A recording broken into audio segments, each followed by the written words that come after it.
Muito bem, estamos de volta hoje no Vida e Saúde com um assunto muito importante para a saúde de toda a família, a obesidade e a saúde cardiovascular. Você tem dúvidas? Você tem se preocupado com relação a esse assunto? Então vem comigo. Olha, não é segredo nenhum que a obesidade traz muitos malefícios para a saúde da mente e também do corpo, né? E segundo o Hospital do Coração, o HCOR, das 6 doenças que mais matam no Brasil, 4 estão diretamente ligadas à obesidade. E isso corresponde a 72% dos óbitos no país, levando a gente a pensar que é um assunto que merece a nossa atenção, que merece a gente parar tudo para pensar nessa gravidade. E como esse problema assola todo mundo, no programa de hoje a gente vai entender como é que o estilo de vida, ou seja, aquilo que você faz diariamente, suas escolhas quanto ao que comer, quanto ao tanto que você descansa, quanto ao manejo do seu estresse, o seu estilo de vida, como é que ele pode te proteger de doenças fatais.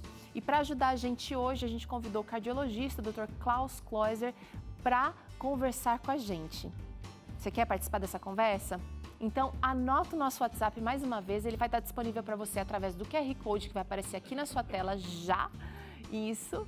E você também pode anotar o nosso contato, se é que já não tem aí na sua agenda. Ó, anota aí, ele é 12982660004. É o nosso contato de WhatsApp, basta você mandar aqui a sua dúvida, basta você contar pra gente como é que tem sido a sua relação com a obesidade nessa luta por saúde.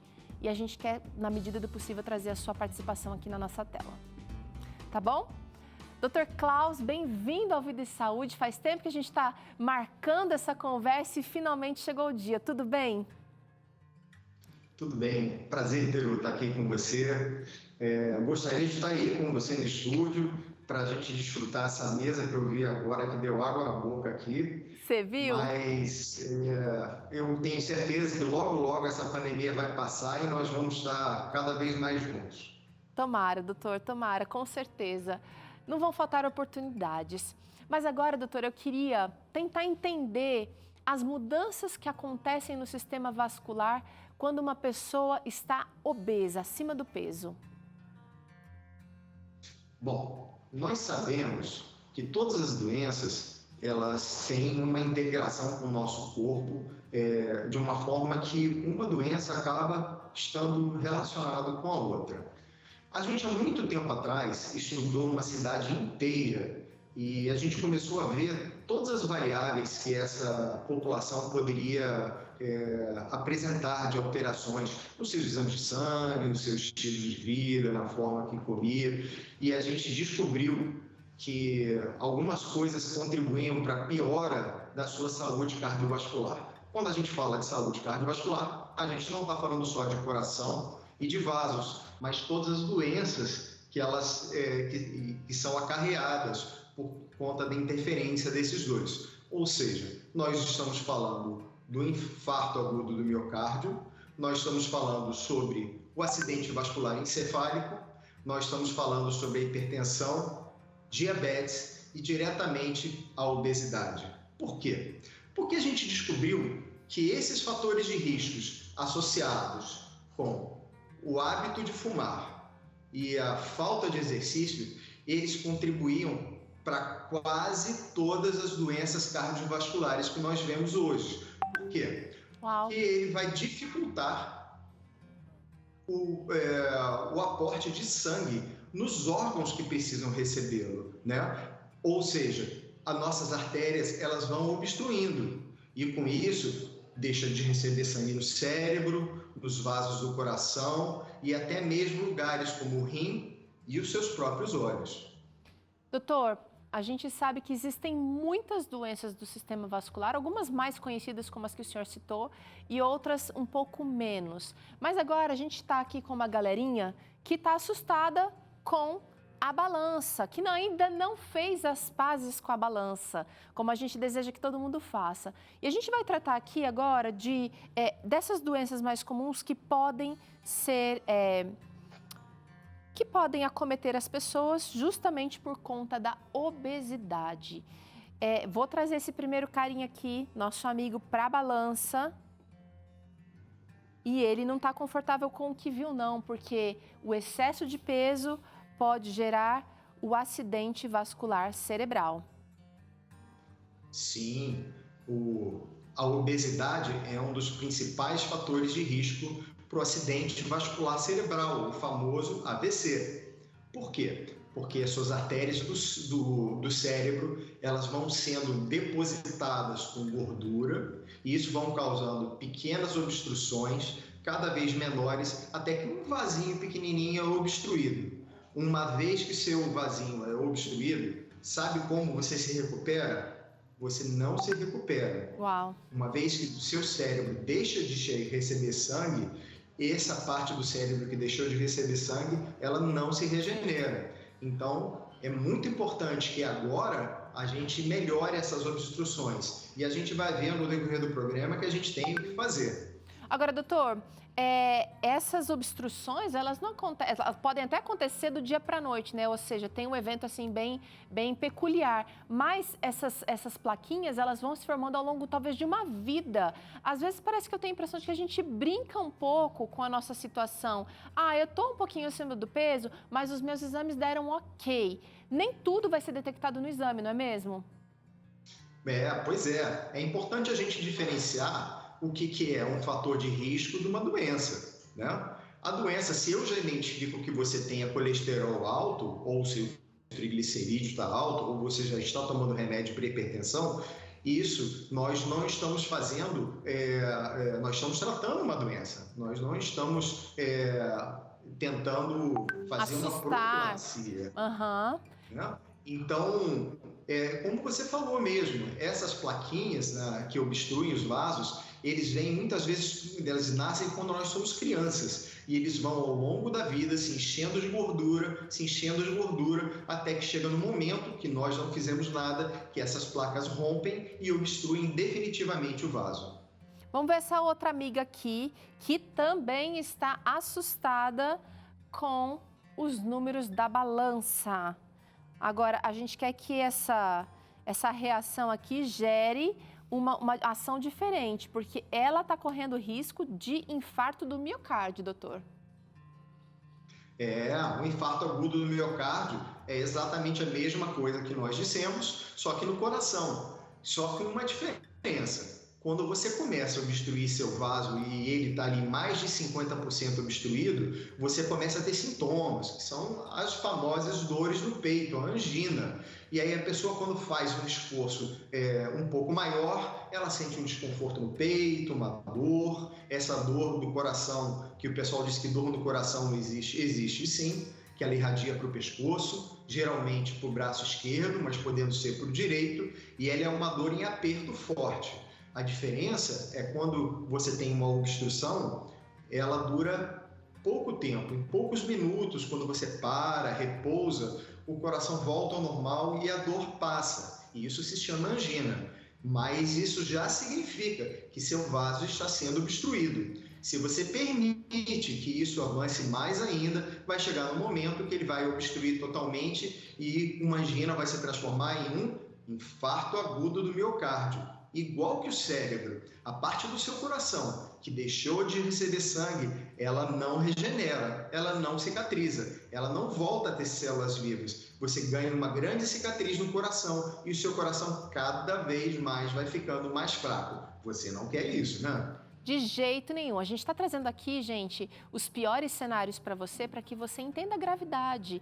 Não é simplesmente uma doença que tem a ver com a estética, e vai envolver sim a estética, vai envolver a parte mental, a parte emocional, a parte do próprio corpo, mas é preciso cuidar antes que cheguemos a essas situações extremas. Essa nossa amiga aqui também não está contente, não, com o que ela viu na balança e ela sabe que pode significar risco de diabetes, doutor?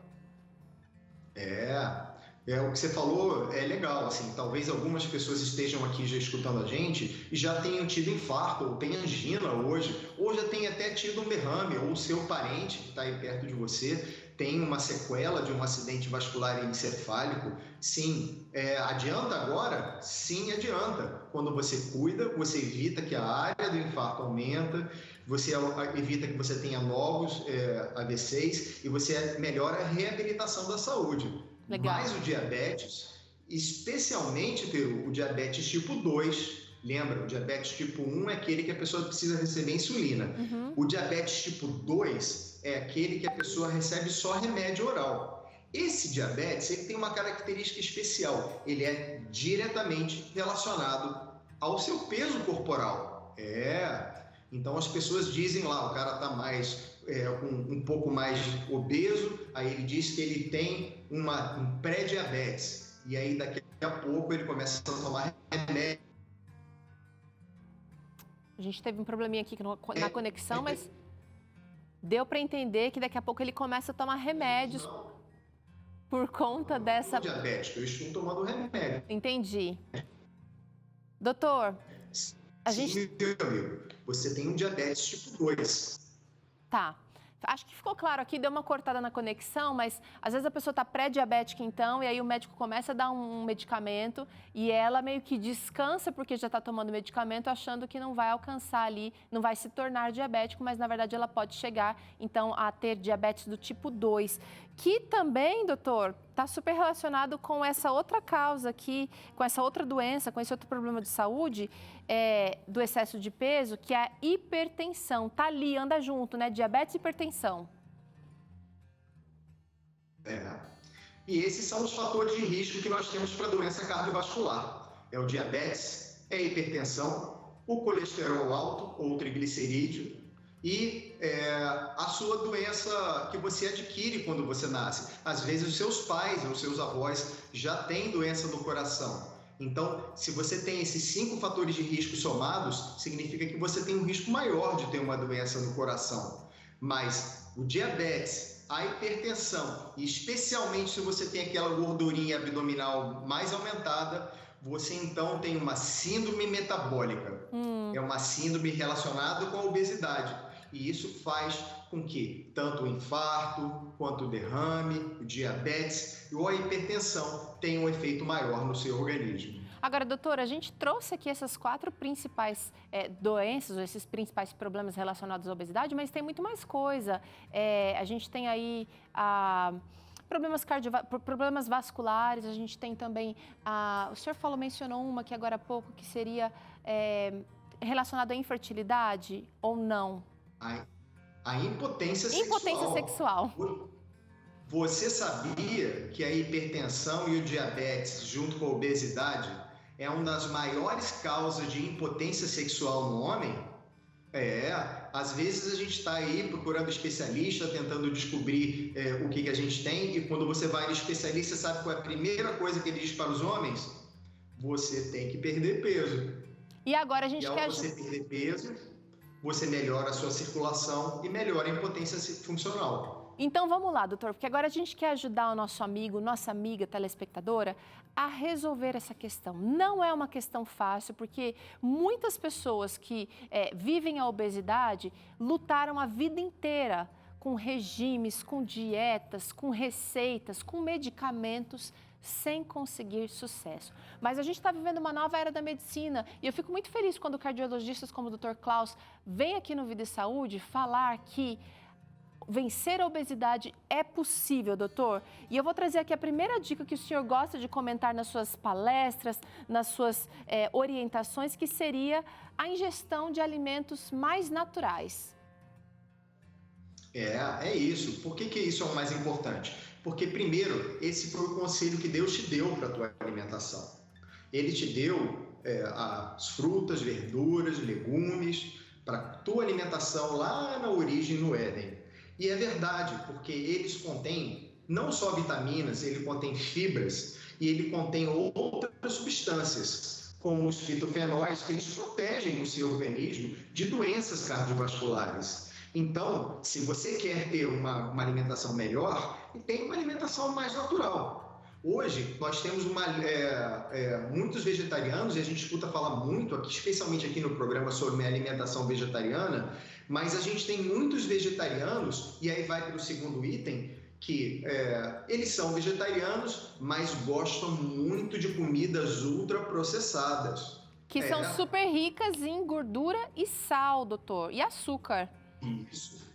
Quer dizer, engraçado que a gente passa a querer ter um estilo de vida mais saudável, mas a gente continua utilizando as porcarias que a indústria continua trazendo para a gente, né? A gente troca um hábito bom por outro hábito não tão bom.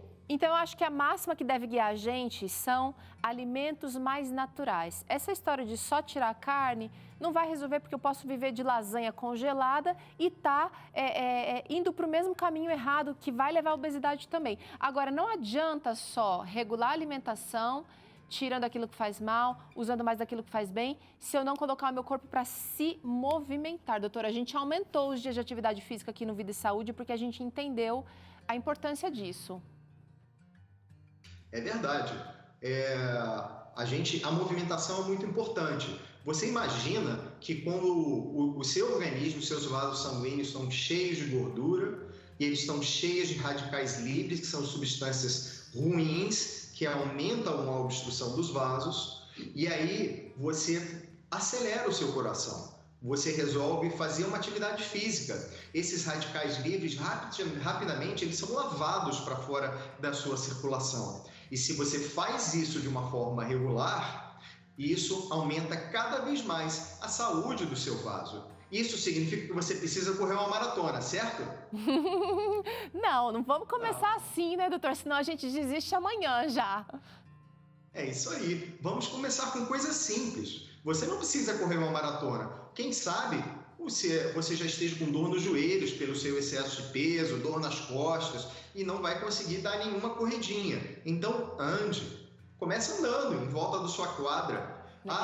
Você não tem tempo para isso? Olha, se você vai ao seu trabalho, salte do seu ônibus ou do metrô um ponto de ônibus antes. Se você trabalha num prédio, desça do elevador um andar antes e suba de escada.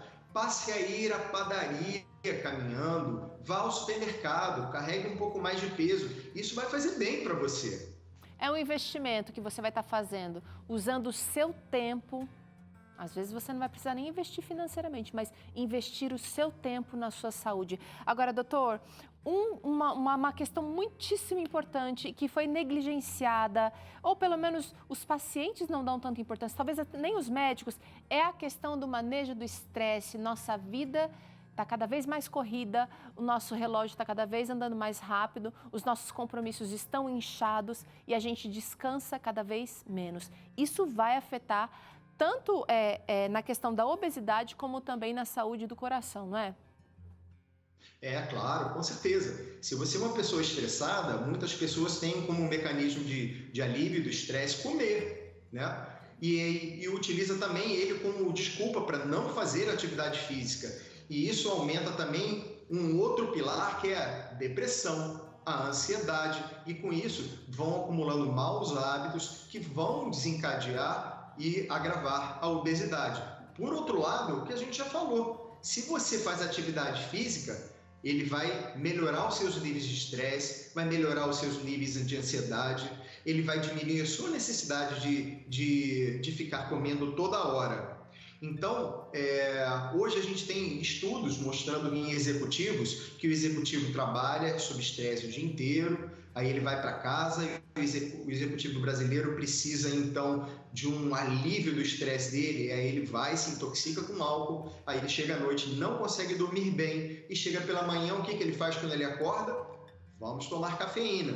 Estimula o organismo dele até não poder mais, para poder voltar a produzir. E com isso, o seu nível de estresse, o seu nível de estresse sobre o seu organismo, para você forçar ele a produzir uma coisa que está mostrando que ele está cansado, aumente. Então, outro antidepressivo, anti-estresse que nós temos, que Deus nos deu, é a luz solar. É verdade.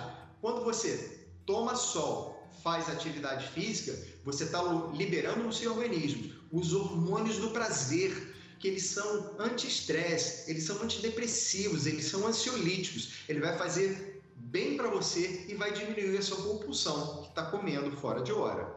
Olha só quanta coisa interessante você está vendo aqui, que você de repente não ouve do seu cardiologista, porque às vezes a agenda dele está tão lotada que ele precisa te dar só as recomendações básicas. Mas vem cá, isso é recomendação básica de Deus para você, está lá no primeiro livro da Bíblia. Dr. Klaus, chegou uma interação aqui que eu quero trazer antes de encerrar nossa conversa. Quem está falando com a gente é a Maísa, lá da Bahia. Ela diz que está acima do peso, mas ultimamente com caminhadas e uma dieta perdeu 5 quilos. Só que não é suficiente para a altura dela, que é 1,73. Ela diz que está tentando perder mais. Sempre teve dor de cabeça, às vezes tem sintomas como dor de cabeça em sinusite, né? Ou crises de enxaqueca. Ela está perguntando aqui, doutor, se isso pode ter relação com a obesidade. Foi bem sincera a Maísa, doutor, acho que merece aqui uma direta aqui para ela também. Sim, isso é verdade, Maísa, porque a obesidade, ela aumenta todas as reações inflamatórias do seu organismo. A gente viu isso no Covid, né? Todo mundo sabe, viu na televisão que os obesos, eles desenvolviam formas mais graves de Covid, tinham mais falta de ar e iam com mais propensão a serem entubados e ficarem mais graves na UTI, porque a obesidade faz isso, ela aumenta as reações inflamatórias. Então, se você tem sinusite, rinocinusite, a tendência é você ficar resfriada mais vezes. Parabéns pelo seu esforço, 5 quilos é muito. E agora a dica que você deu, é a dica que eu dou para todo mundo. Comece pequeno. Se você já está caminhando uma quadra e deu certo, passe a caminhar 2 depois de algumas semanas. Uhum. E uma dica importante é que seu intestino ele precisa de repouso. Muitas vezes o hábito de comer constantemente durante o dia, como as pessoas diziam antigamente que você tinha que comer de 4 em 4 horas, levam às vezes à própria dor de cabeça que você está sentindo. O objetivo de Deus e o que o nosso espírito de profecia nos diz é que nós temos que comer 3 vezes ao dia e, se possível, 2 é melhor. Faça uma refeição leve à noite e você vai ver que você vai se sentir melhor. Dr. Klaus, quero te agradecer aqui pela conversa, pela aula que o senhor deu aqui para a gente hoje. E vou convidar todo mundo que está assistindo a gente para acompanhar o seu conteúdo lá pelas redes sociais, pelo Instagram, @KlausKleuser. Vou falar como é que se escreve aqui, se fala Klaus Kleuser, mas Klaus Kleuser está passando aqui e você vai ver que é possível mudar a sua vida com fé em Deus, com esforço da sua parte e também conhecimento. Você vai experimentar, quem sabe, a melhor fase da sua vida. Obrigada, Dr. Klaus, e até a próxima. Até a próxima. Olha, você percebeu que aqui no Vida e Saúde a gente está sempre estimulando você para um estilo de vida mais saudável, né? Dr. Klaus falou aqui, olha, a obesidade está relacionada com a sua saúde mental, está relacionada com o seu manejo do estresse, com a sua saúde espiritual também. Deus tem interesse em ver você, olha, vivendo nas alturas. É assim que você vai poder servi-lo melhor, louvá-lo também da maneira como ele merece. Então, nós aqui do Vida e Saúde sempre impulsionamos ou sugerimos aqui, através das nossas conversas, que você busque ter saúde. Mas agora chegou a hora da gente conhecer como é que o nosso conteúdo tem feito diferença aí na sua vida. Se está impactando o jeito que você come, o jeito que você dorme, a sua imagem no espelho, se está impactando a sua autoestima. Nós queremos conhecer um pouquinho mais de você e eu vou convidar você para responder algumas perguntas bem simples do seu estilo de vida. Várias dessas perguntas são de múltipla escolha, então você não vai gastar muito tempo, do seu tempo que é precioso, respondendo a nossa pesquisa. Você topa? Vamos fazer o seguinte, acesse o QR Code que vai estar na tela agora, ou então acesse o site novotempo.com/pesquisa vida e saúde. novotempo.com/pesquisa vida e saúde, ou acessando esse QR Code, você consegue responder a este questionário e no final você ainda confere a sua pontuação para saber qual é a área da sua vida que você precisa de ajuste. Qual dos 8 remédios você está precisando usar com mais intencionalidade. E essa pesquisa tem comprovação científica, foi elaborada pelo Grupo Reis do NASP, o Centro Universitário Adventista de São Paulo, no curso de mestrado profissional em promoção da saúde, parceria aqui com o programa Vida e Saúde. Olha, já te agradeço de antemão pela participação e espero conferir seus resultados daqui a pouquinho. A gente pausa agora. No bloco seguinte, a gente vai ter mais um Acerte o Passo para você mergulhar nessa mudança de hábito tão necessária. Tânia Santos está aqui com a gente para te fazer se mexer por aí. E ainda hoje tem estreia, quadro novo por aqui, o Tintim, onde você aprende a preparar essa deliciosa caipirinha, mas calma que é sem álcool. Eu volto já.